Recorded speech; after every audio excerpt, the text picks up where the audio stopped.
Hello everyone, this is a video where I answer a student's question. And by the way, I'm uploading it to my YouTube channel to share with you all. So here, the student is having trouble with an issue like this. You can see their hands jumping about according to the customer's specifications, okay? But jumping to this size is actually the correct measurement. It's not wrong at all. The customer requested that the wrist opening jumps like this, and the armhole like this, and the upper arm like this. So it's not that the student did it wrong. So here the customer is requesting it to be like this. When you bring all of these corner points together like this, okay, then you must ensure that the finished product and the semi-finished product at this specific corner are identical. This is because right here there is a notch, and it relates directly to another notch measured from this corner point to that notch. Consequently, it simply cannot be graded at this position.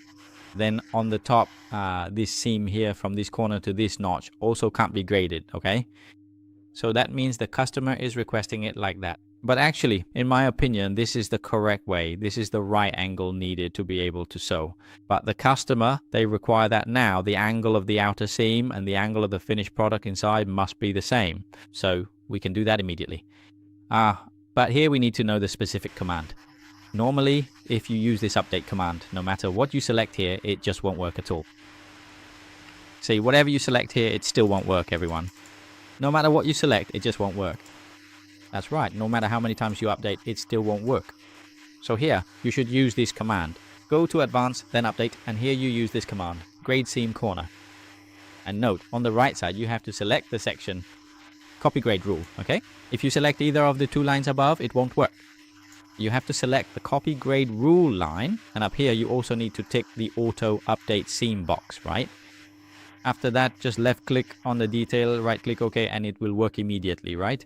This way, it meets the customer's requirements. Oh, and this is just a small tip I'm sharing from the Gerber software course. If you're interested, you can visit the PDS Academy website here. That's right, this website, online.tdsfashionacademy.com. You can check out the Gerber software course here. You can click on it and see the content inside. And if you need further consultation, you can inbox me via Zalo at this phone number or through my personal Facebook page, Jin Dui Kwong.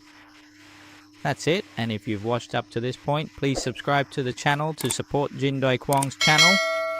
Alright, goodbye everyone, see you again in the next videos.